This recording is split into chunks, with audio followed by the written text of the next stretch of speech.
Hello, my dear students. Welcome to our channel Mahakal science education.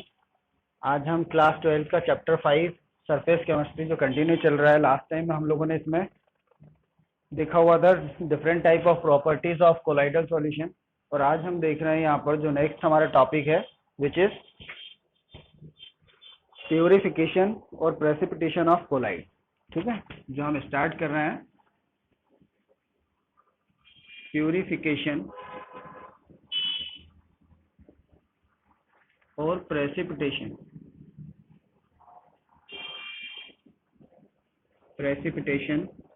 Of collide. Clear?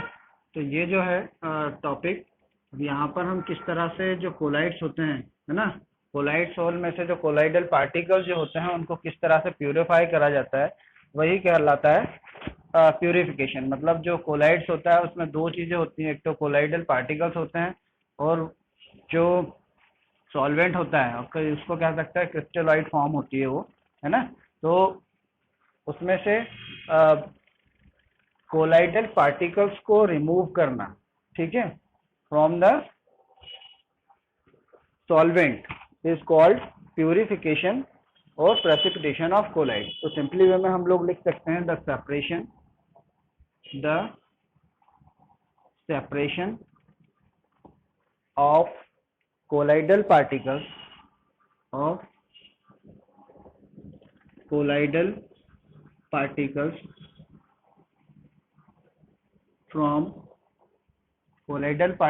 from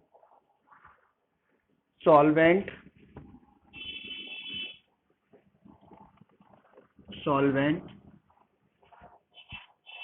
is called purification of colloidal solution, is called purification of colloidal solution। ठीक है, purification of colloidal solution, या इसको solution ना बोल के हम क्या कहेंगे, कोलाइडल सोल। ठीक है, अब ये तो हो गया, इसको इस तरह से डिफाइन कर लिया। अब जो प्रोसेस होते हैं वो डिफरेंट टाइप के प्रोसेस यहाँ पे यूज करे जाते हैं। For example first type of process जो है बाय डायलिसिस। ठीक है, अब डायलिसिस का जो प्रोसेस होता है इसमें क्या करा जाता है कि जो कोलाइडल सॉल्यूशन है ना, कोलाइडल सॉल्यूशन को जिस तरह से हम लोग देखते हैं कि जो एक प्रोसेस होता है ओस्मोसिस का प्रोसेस होता है, सेम वैसा ही यहाँ पे प्रोसेस होता है कि क्या करा जाता है कि जैसे फॉर एग्जांपल यहाँ पर एक बीच में मेम्ब्रेन होती है ना, जिसको पार्चमेंट मेम्ब्रेन कहा जाता है, और यहाँ पर वो कोलाइडल सॉल्यूशन होगा, है ना।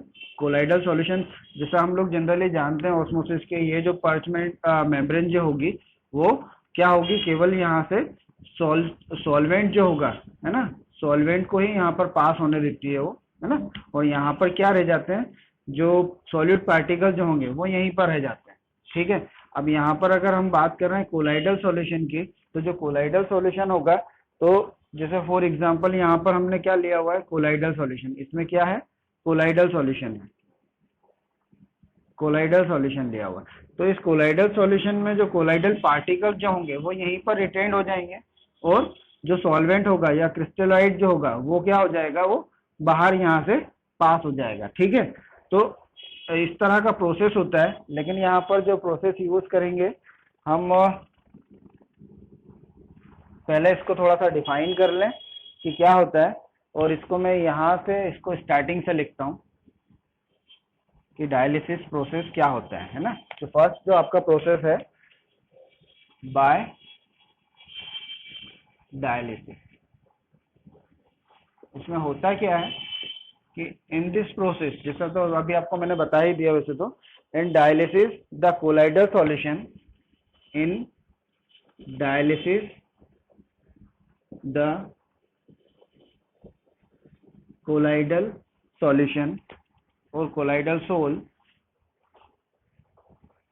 is made to pass through, is made to pass through made to pass through a animal membrane, a animal membrane है ना, उसको पार्चमेंट मेम्ब्रेन भी कहा जाता है। ठीक है, पार्चमेंट मेम्ब्रेन या सेलोफेन। ठीक है, सेलोफेन। अब इस कंडीशन में क्या होता है कि pass through animal membrane since colloidal particles cannot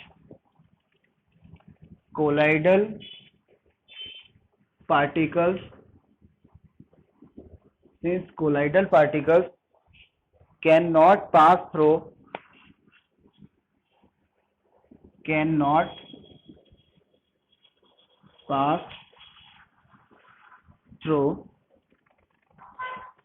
animal membrane,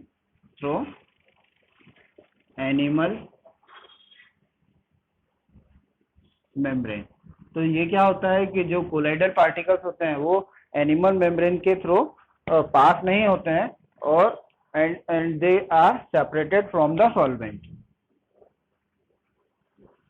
they are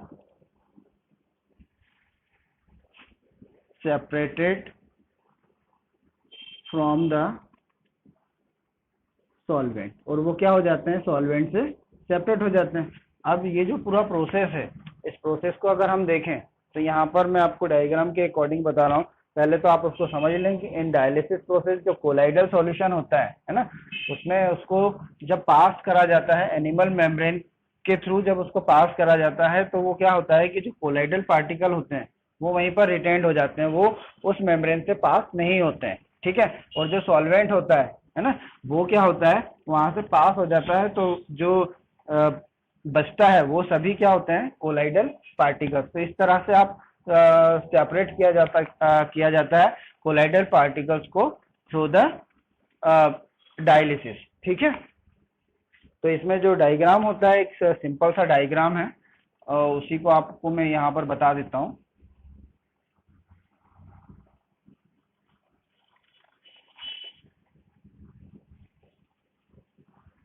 इसमें जो डायग्राम होगा वो इस तरह का एक बेग टाइप का होता है कि और यहाँ पर इसमें हुक होता है जहाँ पर उसको लटका दिया जाता है, और इस बेग में यहाँ पर क्या होता है कि जो सॉल्यूशन होता है कोलाइडल सॉल्यूशन, उसको इसमें इस तरह से फिल कर दिया जाता है।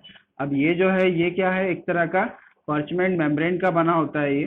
ठीक है, और इसमें जो भरे होते हैं ये सभी क्या होते हैं, कोलाइडल सॉल्यूशन होते हैं, कोलाइडल सोल कहा जाता है जिनको। अब इसमें क्रिस्टलाइट भी होते हैं, मतलब मीन सॉल्वेंट भी होगा और सॉलिड भी होगा। फॉर एग्जांपल जो हम कह रहे हैं कि क्रिस्टल जो कोलाइडल पार्टिकल्स हैं। ठीक है, तो यहाँ पर दोनों चीजें होंगी, और इसको क्या करा जाता है कंटेनर में यहाँ पर इस तरह से रख दिया जाता है, और इस कंटेनर में क्या होता है, एक जगह वाटर की सप्लाई इनलेट होता है, यहाँ से वाटर इनलेट होता है, और यहाँ से क्या होता है कि इससे टच होता हुआ, इससे टकराता हुआ वो वाटर क्या हो जाता है, यहाँ पर बाहर निकलता है।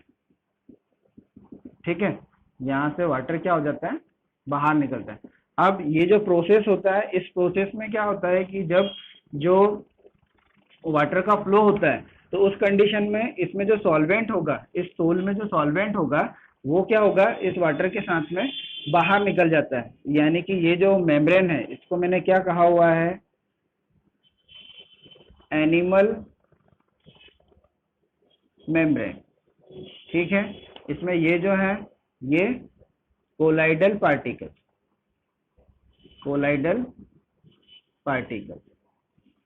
ठीक है, और बाकी जो रिमेनिंग चीजें हैं वो कहलाता है क्रिस्टलॉइड। तो क्या होगा कि जब यहाँ से वाटर का फ्लो होता है तो उस कंडीशन में इस वाटर के फ्लो के साथ में केवल ये जो इसका काम है मेम्ब्रेन का, वो केवल क्या करता है कि जो सॉल्वेंट होगा उसी को बाहर जाने देता है, बाकी जो कोलाइडल पार्टिकल्स जो होंगे वो यहीं पर रिटेंड हो जाते हैं। तो इस तरह से यहाँ पर वाटर के साथ में क्या आ जाता है, क्रिस्टलॉइड भी साथ में आ जाते हैं, और यहाँ पर क्या बच जाता है, केवल कोलाइडल पार्टिकल। ठीक है, तो इस तरह से उसका सेपरेशन होता है। ये फर्स्ट मेथड हुआ। इसी तरह से एक सिमिलर सेकंड मेथड होता है बाय इलेक्ट्रोडायलिसिस। उसी को भी आप यहाँ पर समझ सकते हैं, उसमें कुछ भी नहीं है ना, यहीं पर उसको आप समझ लें, इलेक्ट्रोडायलिसिस। अब इलेक्ट्रोडायलिसिस से मतलब क्या हुआ कि ये जो प्रोसेस होता है ये काफी स्लो प्रोसेस होता है। डायलिसिस का जो प्रोसेस होता है ये काफी स्लो प्रोसेस होता है। तो इसमें क्या करा जाता है कि अगर यहाँ पर इसको इलेक्ट्रोड से जोड़ दिया जाए, जैसे फॉर एग्जांपल यहाँ पर मैंने क्या ले लिया है, ये इलेक्ट्रोड ले लिया है।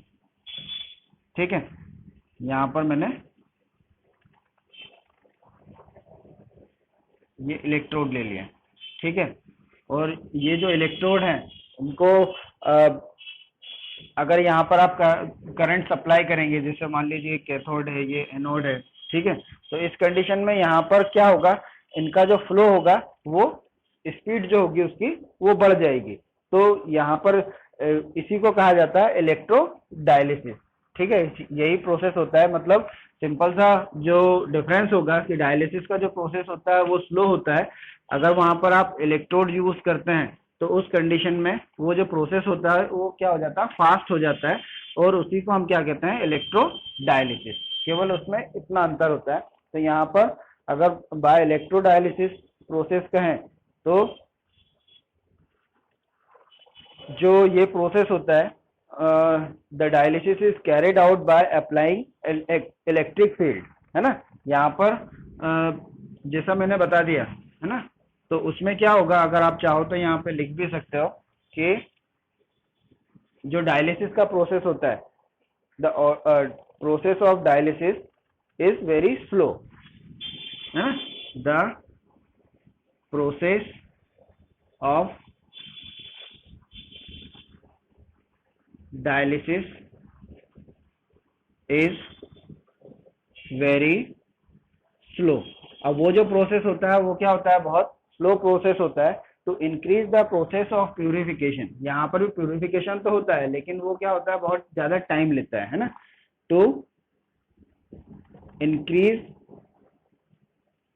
द प्यूरिफिकेशन ऑफ, अभी इसको मैं यहाँ से हटा देता हूँ, इतना क्लियर हो गया होगा आप लोगों को, है ना। Purification of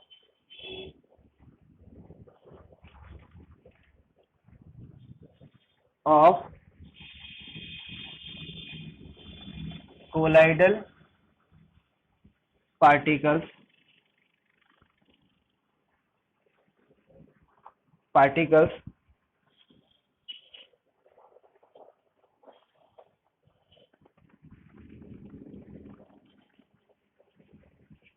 the purification of colloidal particles we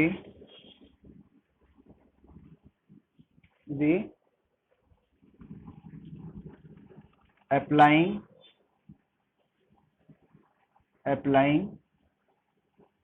a electric field applying a electric field,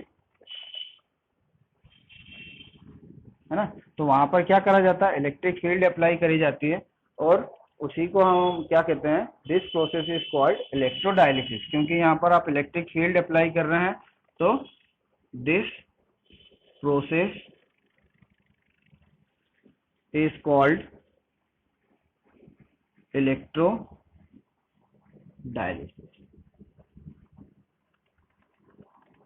ठीक है, तो यहाँ पर अभी हमने दो प्रोसेस देखे हैं प्यूरिफिकेशन में, बाय सिंपल डायलिसिस कह सकते हैं और बाय इलेक्ट्रोडायलिसिस कह सकते हैं। दोनों में डिफरेंस मैंने आपको बता दिया है ना। आगे इसमें और आप कंटिन्यू करेंगे। एट लास्ट चैनल को सब्सक्राइब करें, लाइक करें, शेयर करें और अच्छी तरह से स्टडी करें। सभी नोट्स आपको यहाँ पे बनवाए जा रहे हैं, आप उसको अच्छी तरह से प्रिपेयर कर सकते हैं और उसको लर्न कर सकते हैं। Thank you.